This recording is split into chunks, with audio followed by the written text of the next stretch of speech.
She by Dior like she really Christian. I got the sauce, talk jazz like I'm really Tristan. I'll be back, baby, gone fishing. Your story sounds fishy. I'm at the table with the round dishes. I got the whip with them. Man, fuck it, I got drive, built a foundation. I got music to record, I got the sound waiting. Your new man, you make them sound breathtaking. I'm just smoking kush, let's face it. This is my reality today, so yesterday is now nothing. You got your roses on your birthday, how lovely. I won't lie, girl, I seen it from a mile coming. I'm out running, I jump off like Lock 60. My mind not with me. That was one for the hometown crowd, man. I just wanna see y'all rock with me. I drop 50, keep the score running up, spot locked with me. Situation with the shorty just got tricky. I text once, said she out in Vegas for like 6 months. But I'ma roll the dice cause she seems nice. I pull up, she like, babe, you got the weed, right? Right, ayy. I took a bar off, I had to let it breathe right. This is where I won't be tonight. Baby made me see the light. Talking too much, so the blunt gon' need a light. We right back to the mission. When I'm pouring you a drink, this is not your average Joe mixing. And my wrist carry rocks like Joe Mixon. Shit is so different. Way before it was the norm, you were so distant. So what did you expect, girl? I'll be back soon, I'm just road tripping. I had to get the flow switching. Boy, you're so outdated like remix to ignition. I can show you how to do it vintage. I got a shop, I got a shoe addiction. I'm an 80s bad boy, I'm in a new edition. Oh Lord, they will not know what to do with this one. Yeah.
What's going on, everybody, Eagles Nation, whoever is out there watching, whether you're watching live, whether you're watching after the fact, we're back.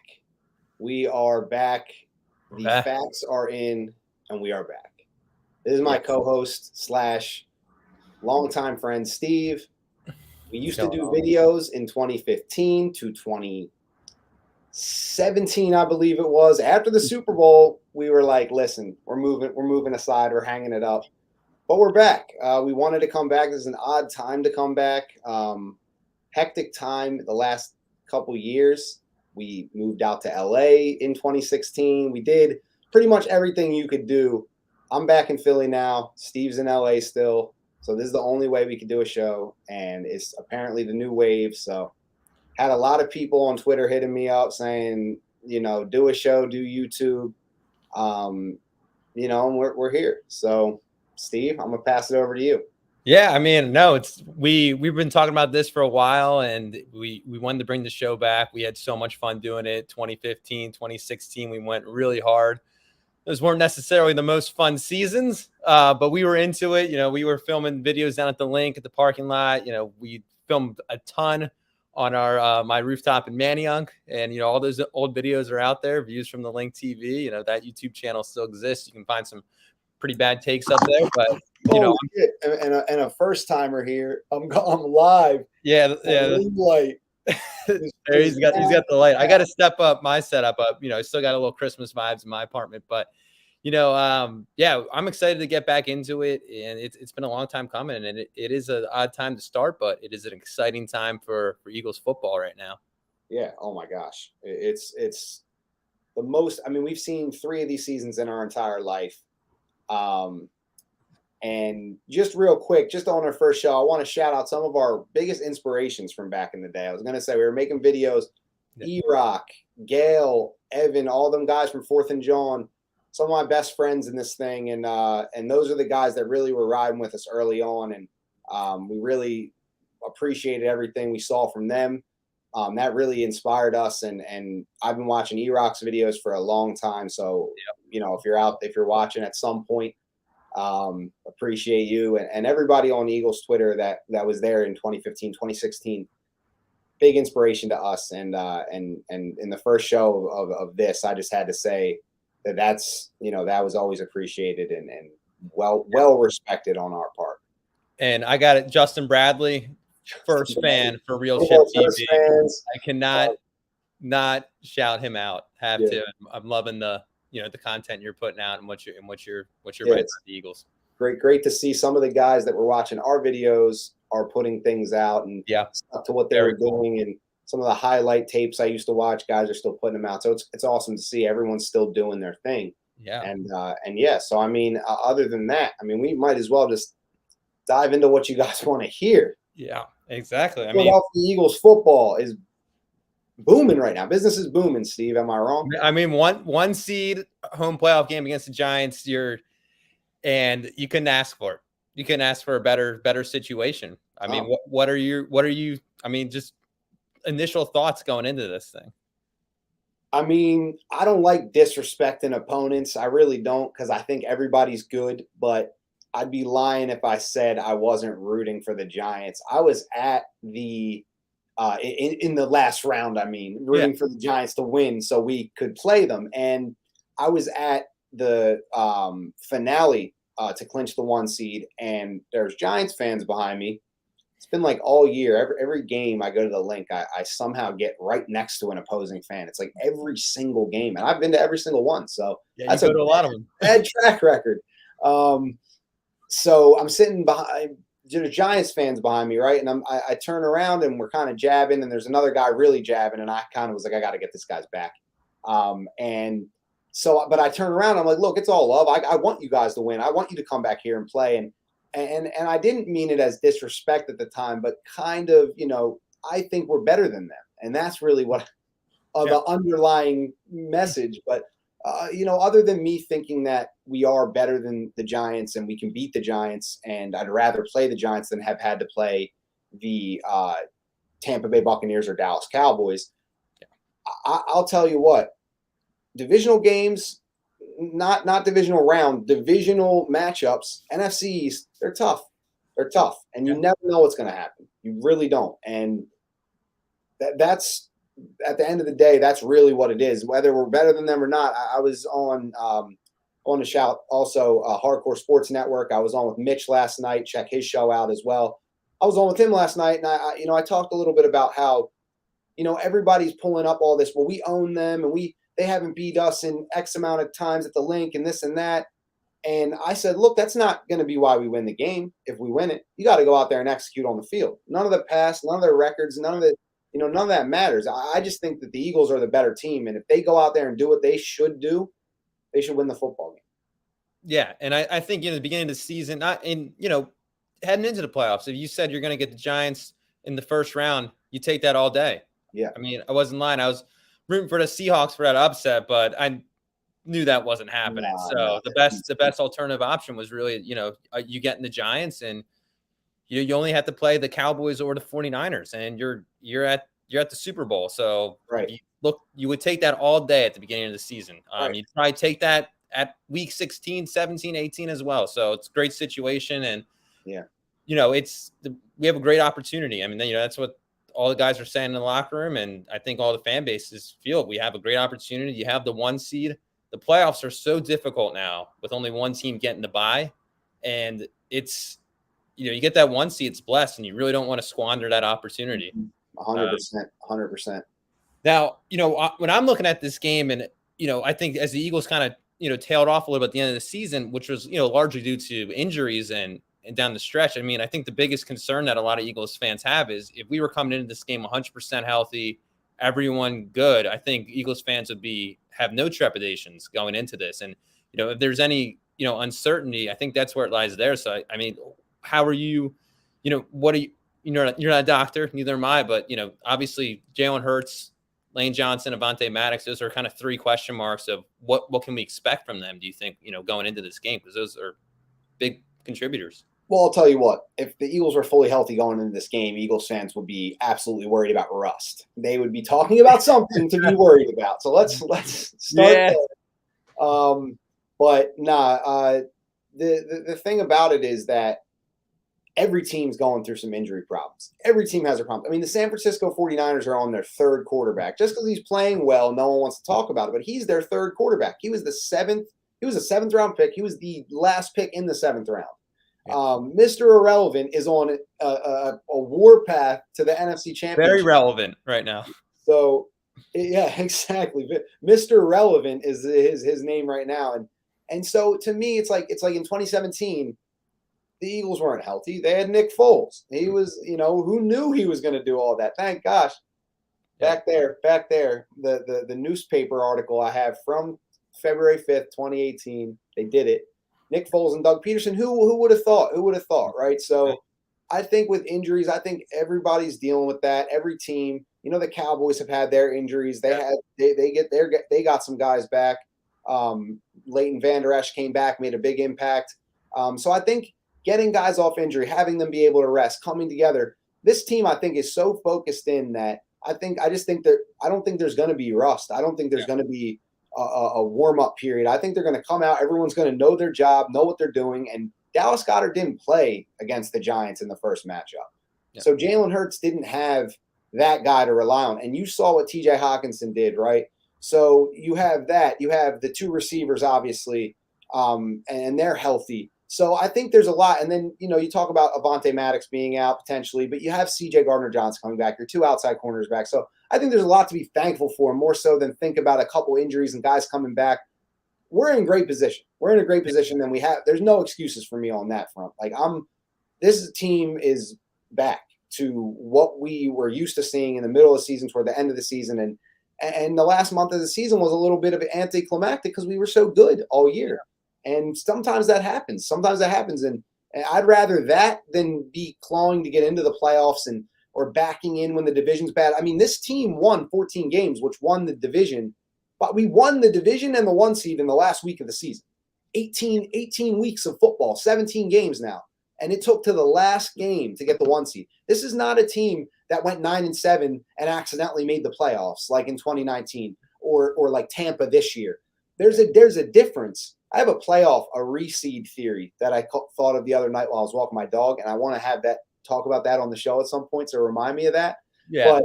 But this Eagles team is special. Like you said, one team gets the 1 seed, and they won 14 games to get. There's 3 NFC teams in the playoffs right now, in the Final Four of the NFC right now. 3 of them from the same division, and that's the division the Eagles won. So to me, I think we're in great shape. I think these injuries that people are panicking about, I'm not just not as worried about it. I'm not thinking that it's an excuse. I don't think it's in these players' minds. I just don't. And I think that we're going to go out there and execute.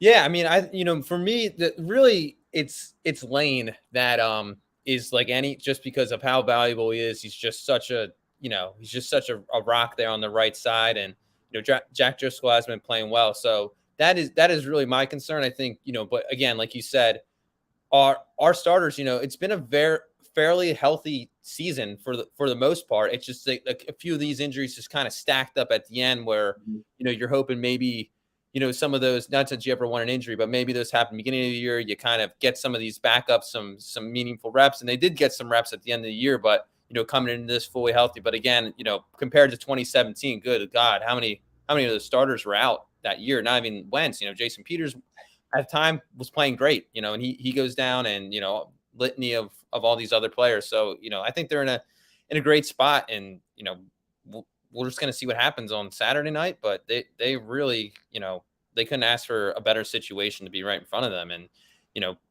I think the Eagles do a lot of things really well, and they're really good at attacking weaknesses, and and they're going to exploit that on Saturday. I mean, what do you think like the Eagles Giants really have to do here to kind of like win this game, and how are we, like, what are these coaching staffs drawing up respectfully for how they're going to attack us? Well, you said earlier, I'm not a doctor. I'm not a coach either. So what they're drawing up, no idea. No, But I think you know what the Giants do well. They use Daniel Jones in a way that he can become a threat with his legs on the perimeter. He can make throws from the pocket. He's a pretty good quarterback. Now, I think people are very harsh on quarterbacks in the media and on social media, and the debates are just endless. But when you have a guy that's a pretty darn good veteran that can take care of the ball and be effective, and you can move the ball and put points on the board, you just keep going with them. And I think teams overthink quarterback at times where they, you saw it in San Francisco, I think, with Trey Lance, no shade, but, they had a guy. I think Daniel Jones is similar to that kind of, he's not going to wow you with anything crazy. I mean, either did Eli Manning, right? But he has some sort of ability to kind of stay poised in there. And I think he's going to do what he does. You got to rattle him. As the Eagles, you have to get back there. You have to rattle him and not let him get outside the pocket and make plays on the perimeter. He's athletic and he's talented, and you can't let that guy just sit back there. You know what I mean? He's a guy that you have to account for, and he's becoming a weapon. So it's a test for the Eagles defense. Anyone saying this is some sort of easy test because they don't have any weapons. Daniel Jones is becoming a weapon right before our eyes, and him paired with Saquon Barkley is a big threat. So first and foremost in the NFL, you got to stop the run, because if teams are picking up big yardage on first and second down, obviously, third and shorts, second and shorts are really tough to get off the field against. So negative plays key for the Eagles. You have those two guys, Daniel Jones as quarterback and Saquon Barkley, and they pose a threat with that run game, picking up early yardage on early downs, and you need to stop that first and foremost and get to obvious passing downs. And Daniel Jones needs to be kept in the pocket and pressured. Their receivers are not world beaters, but they're tough. They do the little things. They run open underneath the coverage. I saw Richie James catch a bunch of underneath stuff. So, they're not. It's not Justin Jefferson, but the Eagles have to take care of business. They have a guy, Hodgins, on the outside who could play, that physical game, and he can get open too. So you see these guys where they're not big names. You think Daniel Jones isn't that great, but you still have to respect these guys, and you have to play the right way. And that, early downs, get some negative plays so that you can get those third and longs. And because if not, you're going to make it easy on these guys, and they're professionals, and they deserve that respect, and that they become threats right in front of our eyes. So really about that. And then for the Giants, it's going to be a tall task for them on the defensive side, because you know what the Eagles do well. Yeah. Jalen Hurts, all-pro quarterback this season. You have A.J. Brown and Devontae Smith. I mean, they have mismatches everywhere. Dallas Goedert, and then you have a 1,000-yard running back. You have the elite offensive line. So for the Giants, I mean, yeah, I guess the game plan is the same thing. Don't allow anything easy on early downs. It's just a little bit tougher. And then you have the big plays. I mean, this offense is a big play waiting to happen with A.J. Brown going downfield. Hurts likes throwing it up to him and trusting him to make a play, and he does more often than not. Anytime this offense can make a nuclear play, and I think that's really the difference between a good offense that can move the ball and an offense that's lethal and can score 30 on you real quick. And they saw that the first game. I mean, we were hitting guys downfield everywhere, and a couple turnovers, and next thing you know, you're down 3 scores, and it's like impossible to come back. And so the Giants really have to weather an early storm. If the Eagles go up 10, 13-3, 17-7 early in the game, momentum, crowd, you got to prevent that. If you go down early in this game, it might be a long night for you, NYG. And that's kind of it. No, I mean, I agree with that. And I think, with the Eagles this year, one thing that stood out to me, it was just, the one game we lost with Hurts, or it's the games we lost in general, turn the ball over. Protected football, it's very simple, but this Giants team is not designed to score in big chunks. Right. And right. Really, they are sustaining long drives. They're dinking and dunking. They're moving people out of the pocket. So you just can't give them a short field, and we can, control the clock. And their offense is not churning out big plays. And if you can lean on, this is a game where we really are counting on James Bradbury and Darius Slay to really shut down those receivers, which, again, they're not Jalen Reagor, they're not J.J. Arcega-Whiteside, they're not household names, but these are guys that can get open. But, you have those corners, you're paying them top dollar for this game to really stifle them, and you can kind of then, keep Daniel Jones in the pocket, and you have a really good shot of winning this game pretty handily, in my opinion. If they can just, lean on those corners, let them do their thing, and let that front four get them and keep them in the pocket, because I just don't see them being able to sustain. They're going to have Giants are going to string together a drive or two for sure, but are they going to be able to do it 5-6 times? I don't think so. So just don't give them those short fields, and protect the football is really going to be big. But keeping them in that pocket. That's a good point. I actually said on Twitter the other day, field position, clock management, field position, clock control, and turnover margin are 3 really big keys to winning a football game in the NFL. And if you do those 3 things, if you stay ahead of the turnover margin, control the clock, and control field position, you're a better team, you're gonna win the game. Yeah, and having Gardner Johnson back as well, him getting his feet wet, against the Giants the last time they played is great. And with those guys in the secondary, if they can do their thing, I feel, and as they should, and I anticipate them to, I feel really good about this going into it. And the Giants, big win over Minnesota, and they really, the Vikings, their defense is certainly not as strong as us, but they just kept losing an assignment on Daniel Jones. And I think once he started really running and taking off, that you could see that the defense that left a lot of crossing routes open. Those linebackers having to come up for the threat of Daniel Jones. So, and then their corners, not being as strong as us, and running a lot of man coverage that they were slipping through.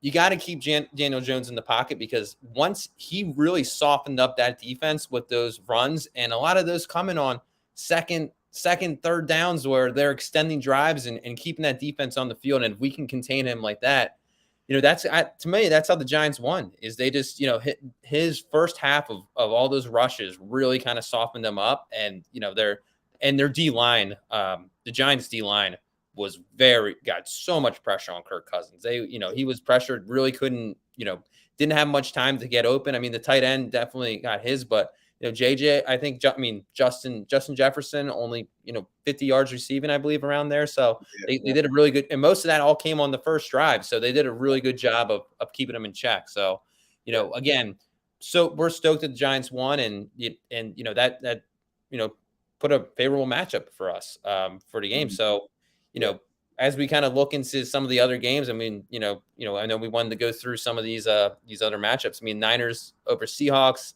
Not sure what your expectations were for that game. I mean, I was hoping for the Seahawks, but they played them tough in the first half. It was tough until the Nick Bosa fumble recovery in the third, and they were going into score, and even getting a field goal there would have been great. It was 20. Yeah, when that happened, they go down and score, and it's 30-17, and you just knew it was over then. Yeah, and honestly, that was really the Cowboys definitely handled the Bucs, and you got to give them credit, but and I think eventually the Cowboys still win that game, but that pick by Brady, it's 6-0.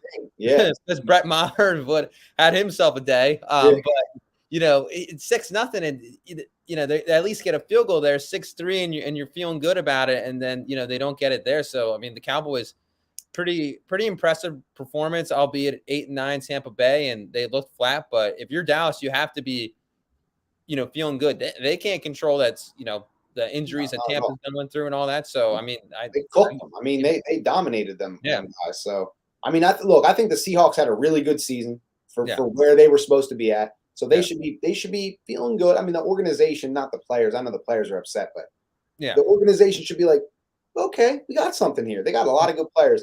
The Cowboys dominated point blank. Dak Prescott was like, nah, this is not happening again. I'm going off. And he did. And then we talked about the Giants in Minnesota already. So, then the AFC, there was, the epic comeback, the Jags, Doug Pederson, nice job on that. Trevor Lawrence, I mean, becoming a superstar right before our eyes. And, so that week 4 win, that comeback that we had against them in the sleet, looks better every good, right? Yeah. A lot of teams, man. A lot of these teams are really good in this playoffs. I mean, you can say about everything. Bengals, Bills, obviously come on, those were tight games, but they, that's 2 great teams. And then obviously the Chiefs await. Yeah, I'm obviously outside the Eagles, I'm most excited for that Bengals-Bills game. That's going to be the emotion of it. Yeah, definitely getting in a nice little over parlay of points on that one. I think there's going to be some big offense and some fun plays on that. Yeah. But and again, like this, the biggest thing that has really stood out to me in these playoffs is the disparity of quarterback talent, if you will. When you look at the AFC as a whole, with the 4 teams remaining, I mean, look, you got Mahomes, Burrow, Allen, Lawrence, and then on the other side you got Hurts, Dak, and Daniel Jones and Brock Purdy, and it's so like alarming of just the stark differences of not that our guy Jalen it doesn't deserve to be in the conversation of those guys and up there, but there is so much strong quarterback play in the AFC, and I know me and you have texted about it all season. We're like, we're glad we don't play in that conference, but yeah, I mean, what do you see for these NFC quarterbacks and what they are looking for? Well, what better way to answer that than the NFC quarterback ranking? Okay. Quarterback power rankings for the NFC. Here we go. We got Jalen Hurts at number 1. He is obviously the best quarterback on the list this season. However, Dak Prescott following up. I mean, you can't say enough about how Dak played. His experience in the playoffs is now growing. So he's up there as well. It could be 1A, 1B. And then Daniel Jones getting better, but still down at 3. And Brock Purdy is the wild card. Looks like a wild card in that picture too, if you ask me. Yeah. That's a good good choice for the graphic. I mean, I gotta agree with that. Jalen Hurts has definitely played the best ball this year, and Dak certainly has the playoff experience for better or for worse, but he's playing really good ball right now, and I'm sure a lot of Cowboys fans would put Dak ahead of Jalen Hurts. Yeah, of course. And what I would like to say to that, just real quick, is I want Dak Prescott to be the quarterback of the Cowboys for as long as possible, because I do not think I think he's great. $40 million. I do not think that he has enough to put them over the top. So the longer is similar to Tony Romo, that is prolonging the rebuild era. So to me, I want your quarterback to be your quarterback because I don't think he has enough juice to get you over the top, but enough juice to keep you relevant. Jalen Hurts, I want him because it's my team and the guy can ball out. So just going to put that piece in there. And, that's my argument with Cowboys fans. Anytime LA, there's so many of them, so many cockroaches at the bar. And usually when that comes out, that kind of shuts down the argument there. You can't really come back from that one. Yeah, well, at the end of the day, we'll see if our guy can win one too. He's trying to bait me on my first show to talk trash about the Cowboys. I said this week I'm not doing it. I said I'm not doing it this week. Didn't say I could. I'm not doing any of that because I did that and they cooked the Bucs. I thought Tom Brady had a shot. I said, it's Brady. You never know. So I'll let the 49ers handle that. But I see what you're saying. Yeah. And we'll see what that can do. But I have likened his career to Tony Romo's much over this first 7 seasons. So we'll see if that trend continues. Now, the AFC has some good quarterbacks. Oh, yeah, they do. Let's go to the power rankings. Yeah. I mean, so we got Pat Mahomes here, right? Pat Mahomes, Joe Burrow, 2nd and 3. I think that could be a 2A, 2B. I'm going Burrow. What do you think? You like Burrow better than Allen, clearly? Mm-hmm. Okay. All right. Well, I got that right then. Yeah. And then we got Trevor Lawrence at 4. I mean, he just kind of stands no chance. Yeah. And he's a great young prospect. The guy stands no chance. Oh my gosh, we have a viewer live. Yeah.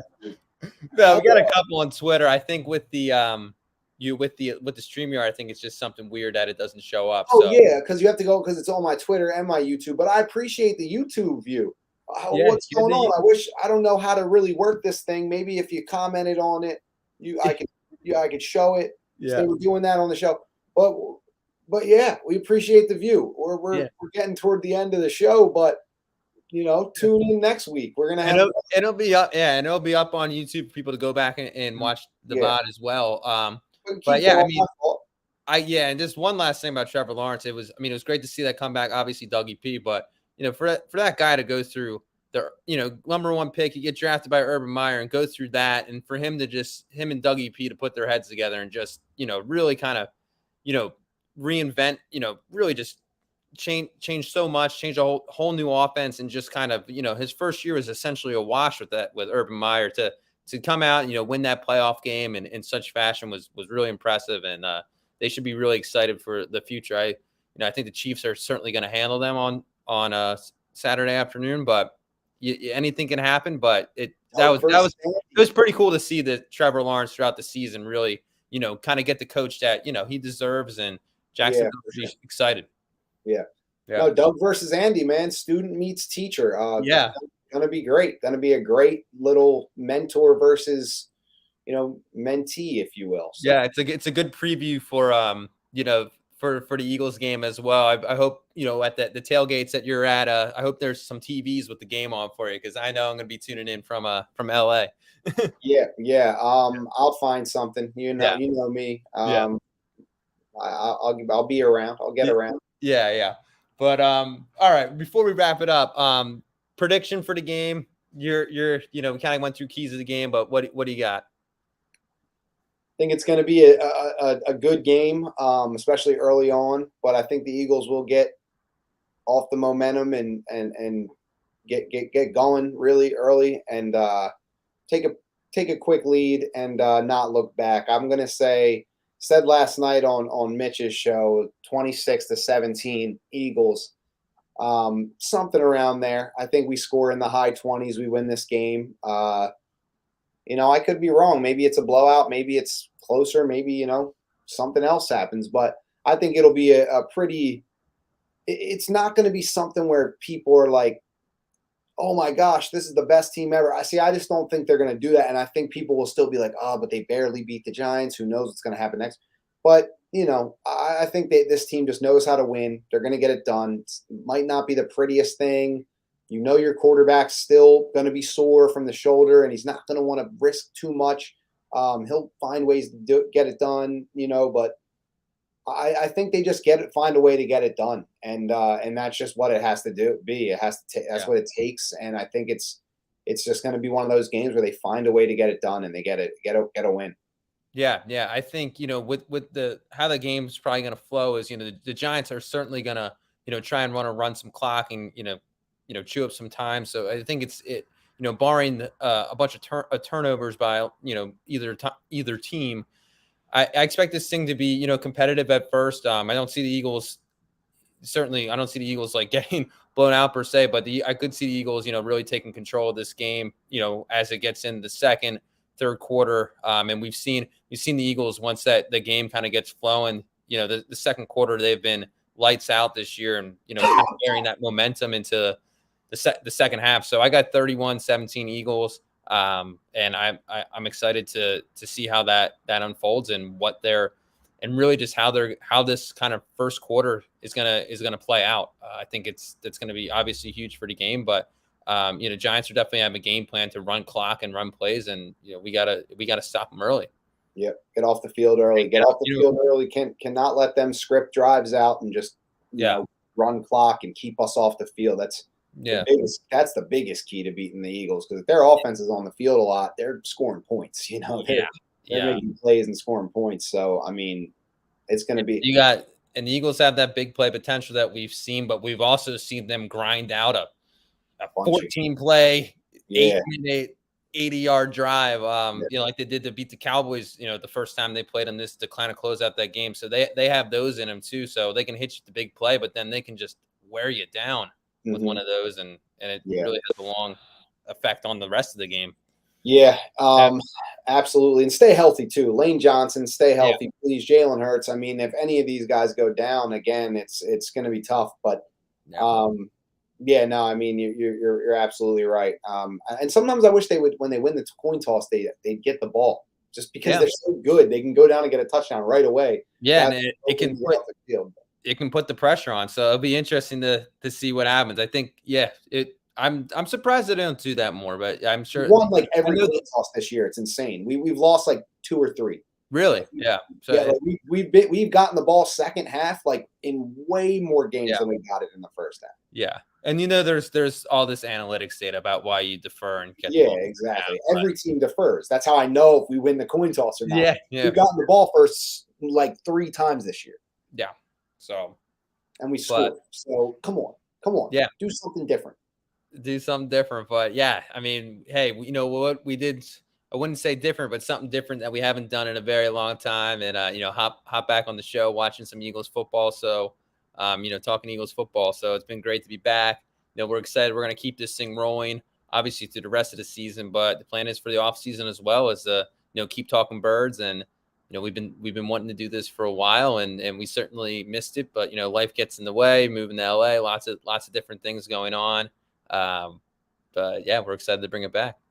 Yeah, absolutely. You know, like Steve said, it's not different for us. We're comfortable, you know, broadcasting this stuff. We respect everybody who does it as well. Yeah. Definitely want people to come on the show, talk with us, all that stuff. You know, we want to make this a group thing. We want to include people. We want to inspire people. We want to be inspired ourselves by others. So please reach out. My Twitter @TomStakes.